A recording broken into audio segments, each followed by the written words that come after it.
Hello friends, मोर प्रथम blog को आपण मानक स्वागत। फ्रेंड्स, चलतु देखा माँ बिरजा मंदिर।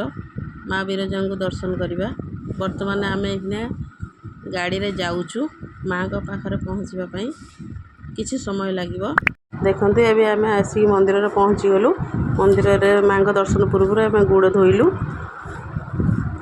धोई सारिक मंदिर को आम एंट्री कलु। देखते एटा एंट्री गेट। अबे आम एंट्री करचु भीतर को माँ को पाखक जाऊँ। यदि वीडियोटी भल लगे सब्सक्राइब करेंगे, लाइक करेंगे। देखंतु जदि आपण को एमती नुआ नुआ तीर्थस्थान वीडियो मानक देखा इच्छा अच्छी ताहने मते निहाती कमेंट रे जनइले मु एमती नुआ नुआ वीडियो आपण पाखरे पहुँचेबी। देखंतु वर्तमान आम जाकि मंदिर बेढ़ारे पहुँचलु। देखंतु बेढ़ारे केते सब प्रकार देवादेवी अछंती। केते सुंदर लगुचे। आपण भी एमती आसंतु और माँ का दर्शन करंतु। चलते देखा एठी गोटे बाबा मुक्तेश्वर मंदिर। बाबा मुक्तेश्वर को आम दर्शन करवा। देखंतु मुक्तेश्वर को दर्शन करंतु।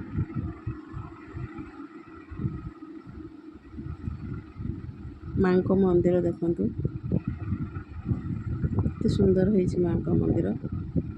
आपण भी यदि चाहूँगी ताहले आसंतु जाजपुर माँ बिरजा मंदिर दर्शन करने। माँ को भी दर्शन करेंगे।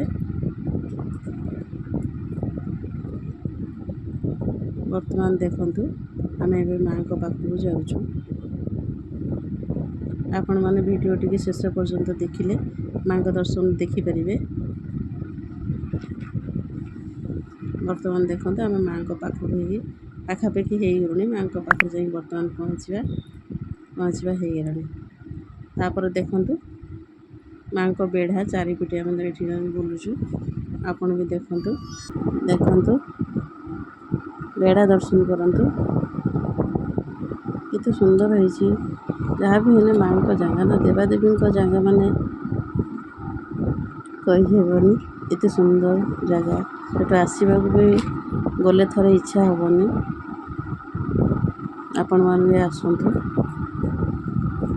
माँ का दर्शन करने जाजपुर को। देखंतु माँ का दर्शन करंतु। ये जो 108 मान शिव अच्छा 108 शिवलिंग भी दर्शन करंतु। तो सेमती समय नाला जे गोटी गोटी लिंकर ना आपण पाखर पहुँचापी जहाँ भी हो जी मुझे आपण मैंने देखंतु। मु वर्तमान देखंतु मु भी शिव पाखरे शिव दर्शन करुच्ची। प्रभु को दर्शन कली आपण भी दर्शन कर। एतिक मु मो ब्लॉग शेष करुच्ची। Thanks for watching.